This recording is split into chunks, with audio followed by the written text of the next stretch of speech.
Italian Wine Podcast. Chin Chin with Italian wine people.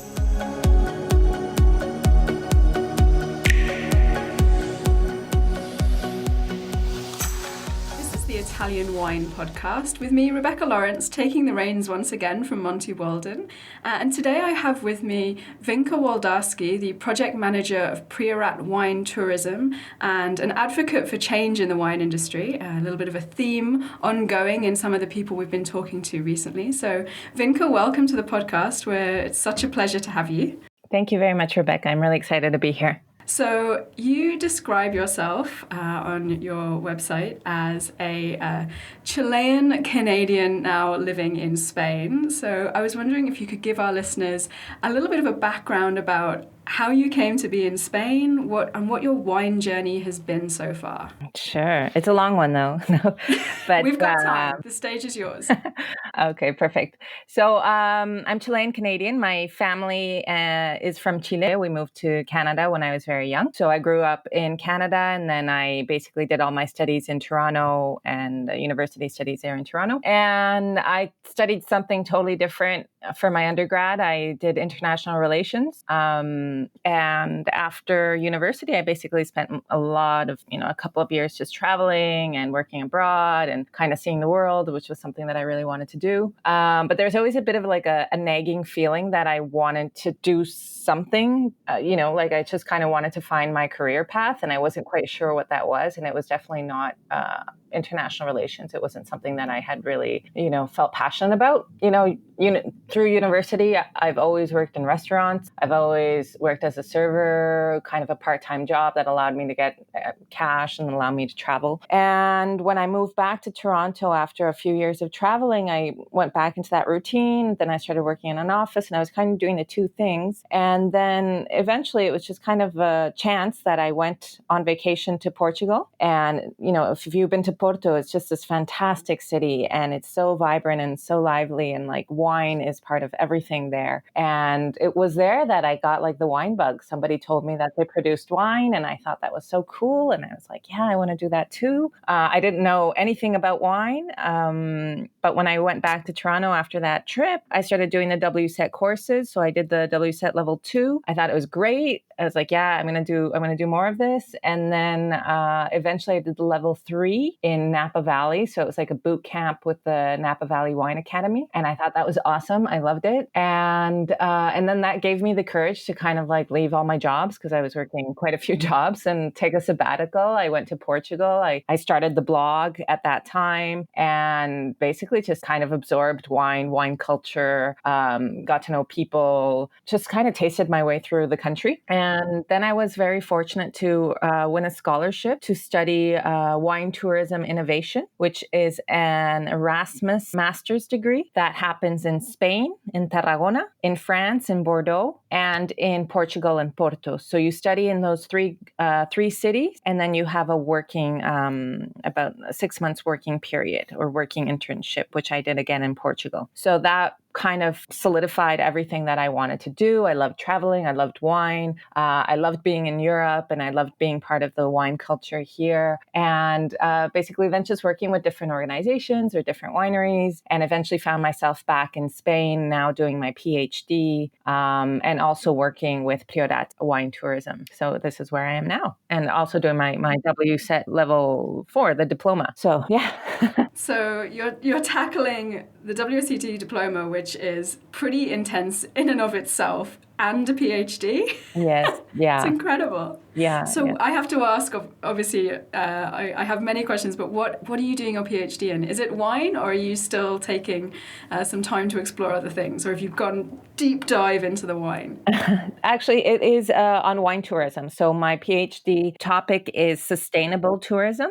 And then I basically focus on wine regions and how they can develop a sustainable wine tourism, respecting and preserving, I bet, the landscape, but also kind of creating innovative ways to attract tourists. That's fascinating. That's such a great topic. I know that Monty now will be wishing that he was here so that he could do a deep dive with you.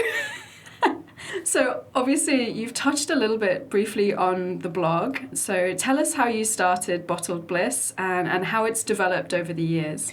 So I started Bottled Bliss when I took my sabbatical year in Portugal. And it was basically just because I kept meeting people. I was invited to different wineries or different regions. And I kind of wanted to put that information somewhere. And I thought, okay, I have to do something with this. I have to create something with it. And I was like, okay, a blog, why not? I had never done blogging in my life. So I thought this would be a great chance. And so I started the blog and I basically featured producers or different regions, some of my own personal reflections. And then I basically kept that for a couple of years. And I did leave the blog for a couple of years as well. So I stopped writing just because I felt like what I was writing was too repetitive. And I wanted to provide a vision or an opinion of something that was different in the wine industry and not just repeat what most people are writing about. So I was like, well, and also kind of trying to find my voice and my writing style, because like I said, I had never really written anything,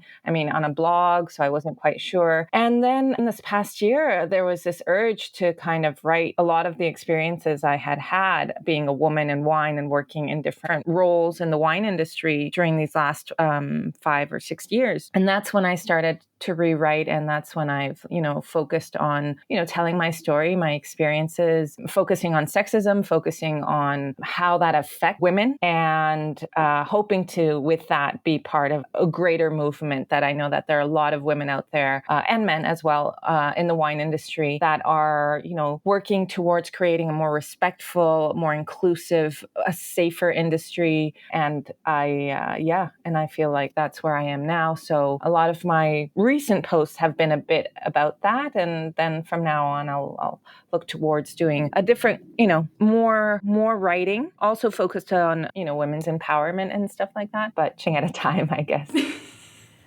Yeah, I have to say I actually came across your writing because of the post that got a lot of attention, Women, Wine, and the Uncomfortable Conversation We Need to Have. I think that article really kind of shook up a lot of things in the industry because you were brave enough to say a lot of things that people have been experiencing for a long time. So what made you come to a point where you felt that it was necessary to particularly write that article?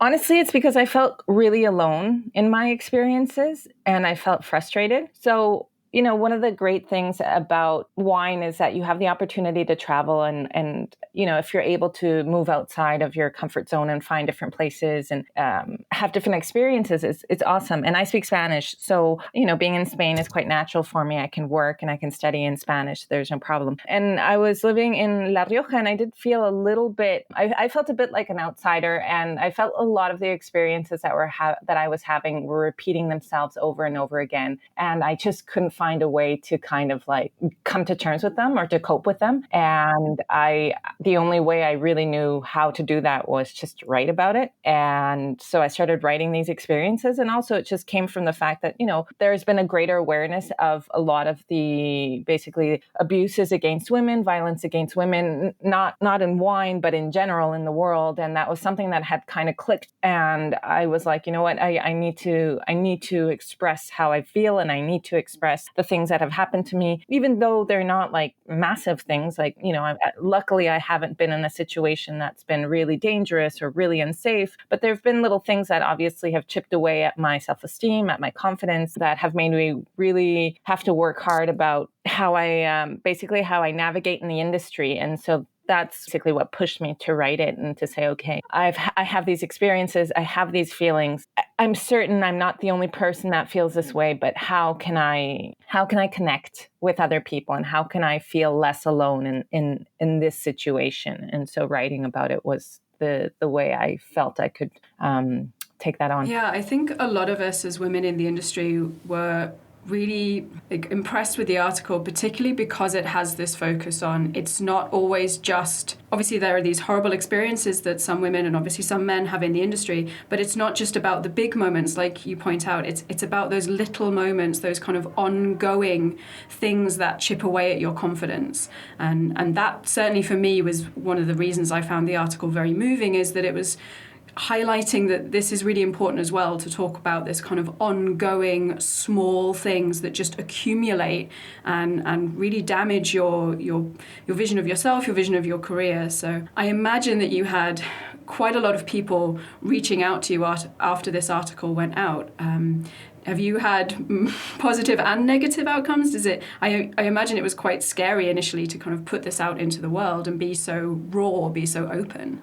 Yes, I was quite nervous, but I guess I didn't realize the impact it would have. I thought it was just going to be like my little, world. And then when I started seeing that more people were reading it, and then it was going around, and then people commenting, and that's where I was getting really nervous, because I was like, oh my God, people are reading it, and then generally I would say most of it was like overwhelming support of this is how I feel, or I've experienced similar, or God, I'm in the same place as you are, I don't know what to do. So a lot of women reached out and basically expressed that they felt the same way or have been in that same position, not just in the wine industry but also in the spirits industry.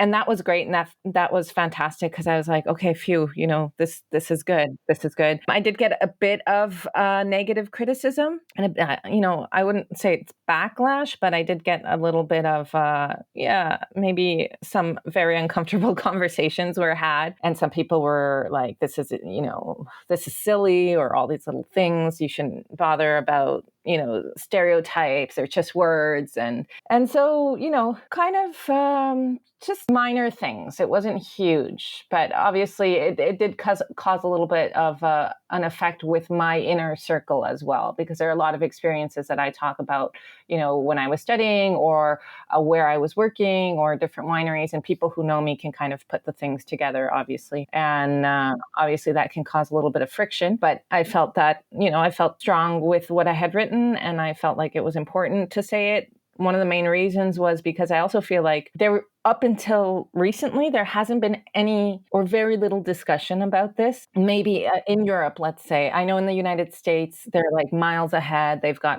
tons of women's network and support groups, and women empowerment groups. Maybe here, I just felt like, okay, well, where is that conversation happening? It's definitely not happening in academia. It's not happening in the university, because I was taught things that were incredibly sexist, and that's not cool.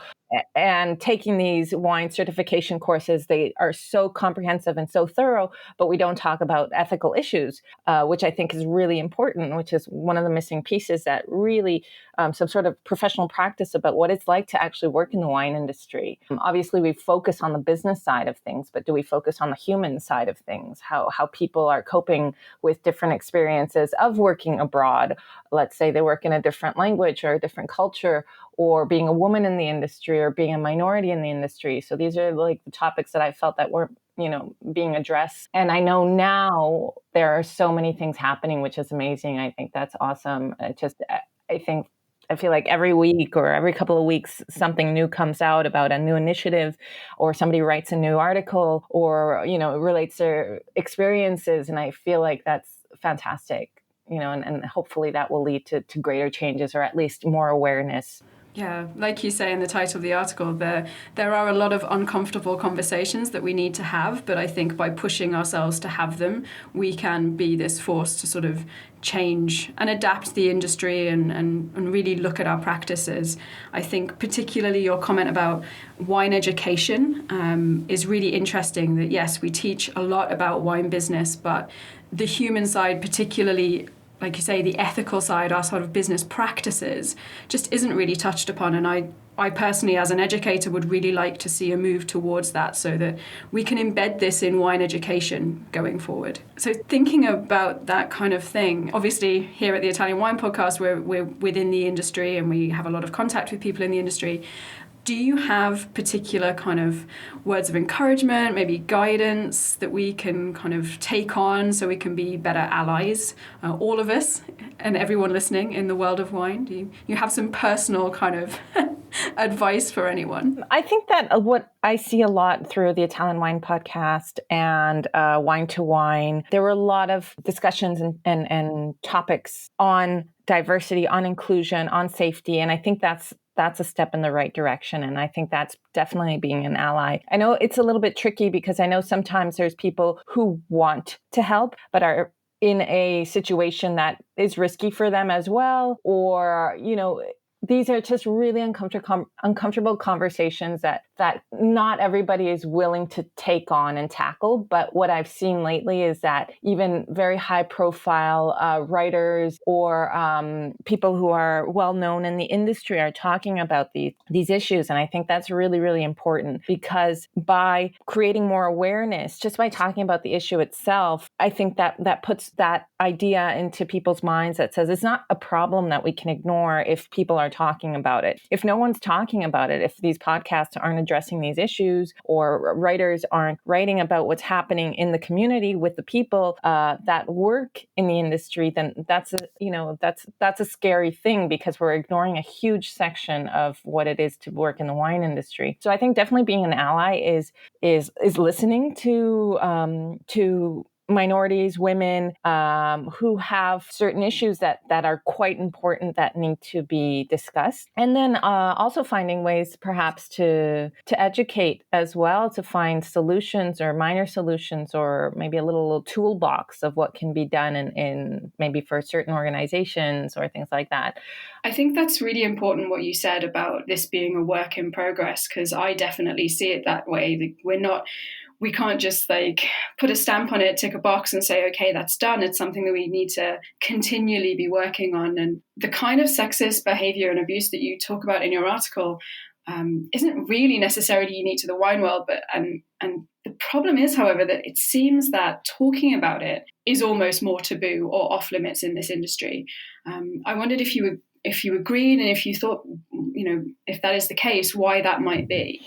Yes, I definitely agree that, what I described is sexist behavior that exists in the world, basically. So stereotyping of women, or, sexualization of women in media or in ads or things like that is not just in the wine world. And I got a few comments from people saying, this is part of a greater thing. This is not just the wine world. And I agree with that. And I think that's completely true. But I think one of the big issues is that it is such a male-dominated industry.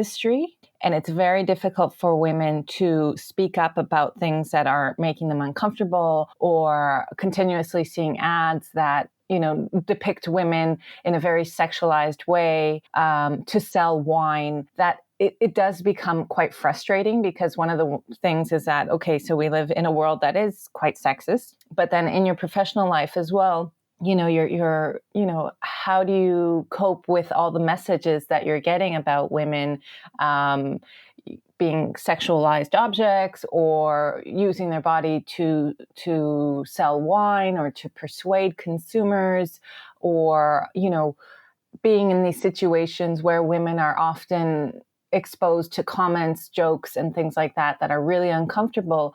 That's the issue that continues to be going on. And I think one of the big things about writing the article was, for a lot of men, they didn't realize that within, a short period of time, a woman can experience all those things back to back. So they can look at an ad and see, oh, okay, another, woman being portrayed in a sexualized way, and then they go and go to a tasting, and they have to deal with these comments when people get a little bit too happy with wine. So I think one of the big things was the fact that from an outsider's perspective, or somebody who's never experienced these kinds of issues, they don't really realize that they happen so frequently, not just in your daily life, but in your professional life. And I think that's one of the big things that we have to be conscious of, the fact that these little things just add up. And in terms of allyship, one of the big things that a lot of male friends told me were like, I'm really sorry if I ever did anything like that.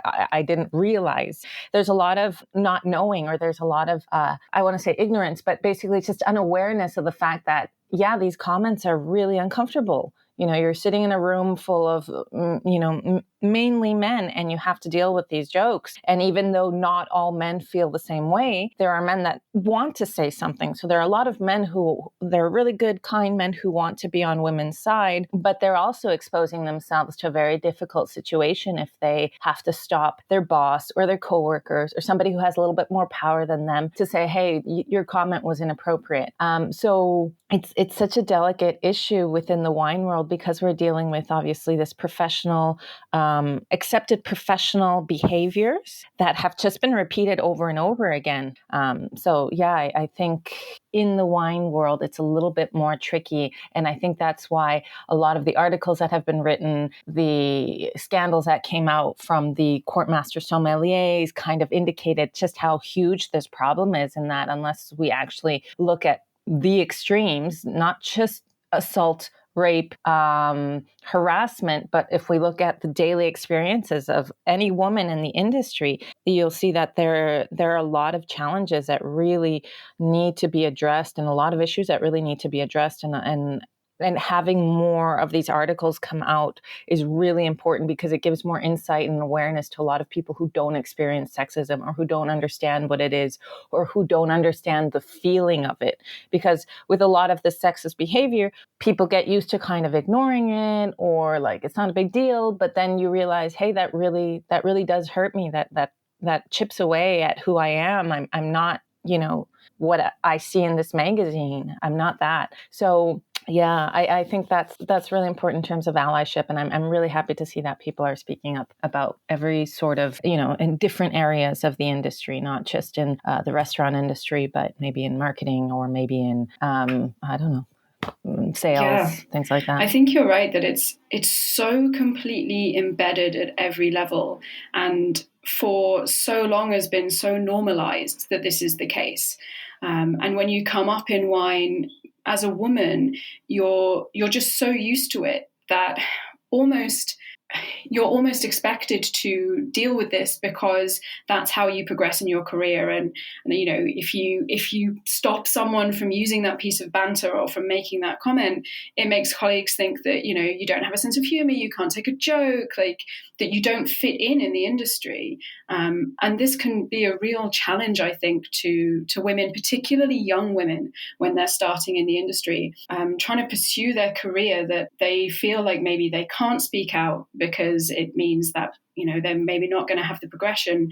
And I also think, like you say, it's important for men in the industry, and again, young male colleagues in the industry, if they don't feel like that they've got a platform where they can say, hey, I didn't think what you said was correct. Like, it needs to be a wholesale change across all of it, exactly as you say, for men as well as women. Right, exactly.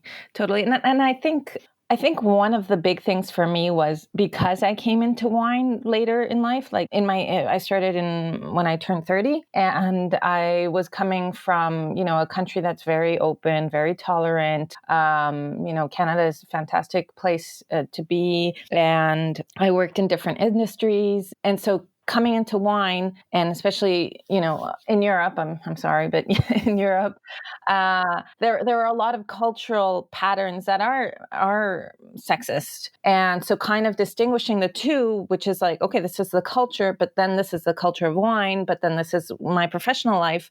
There's a lot of things that eventually overwhelm you, that you say, okay, well, I'm not used to this. And I think if there's a lot of women coming into wine at a later age in their life and they have never experienced that many situations, it can be shocking. I know a lot of the women that I studied with and I did my master's with were also in the same situation where they're like, I totally didn't expect this. I love wine. I love being in this industry. I love studying wine and doing what I do, but I never expected to be exposed to this kind of environment, which is very masculine, So I think there is even an unawareness for women who enter the industry a little bit later as well, where they're like, hey, this is quite bizarre.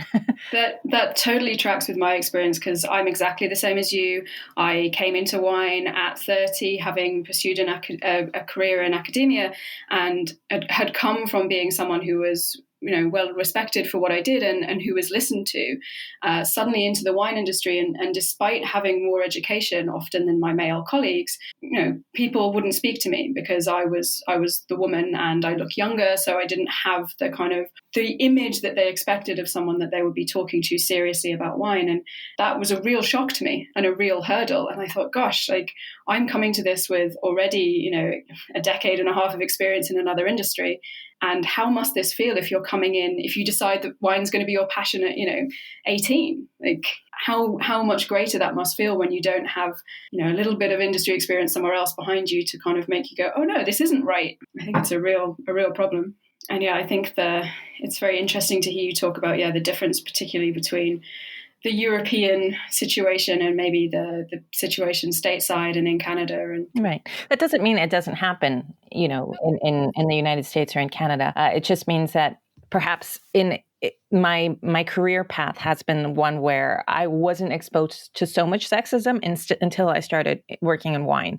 And it happened to be when I moved to Europe as well. Obviously, I'm South American, so I understand the cultural differences, which as well is one of the reasons why, I'm a little bit more aware of the fact that, hey, that's not cultural. That's not a cultural behavior. That's a sexist behavior. That's abuse of power. So, in a sense, I've had that ability to see it, and perhaps that's why it came to the point where I was like, I have to say something or I have to do something because it feels like I'm crazy, and I don't think I am. No, you're absolutely not. So thinking of Europe, and before we wrap up our fantastic conversation today, it would be remiss of me not to talk to you about Italian wine, because obviously this is the Italian Wine Podcast and you're in the middle of your diploma studies, which I know can be pretty intense. So I wondered if you have any particular personal preferences in terms of styles, grape varieties, regions of Italy that maybe you've just started exploring and are beginning to enjoy, or maybe you're really familiar with it. I don't know.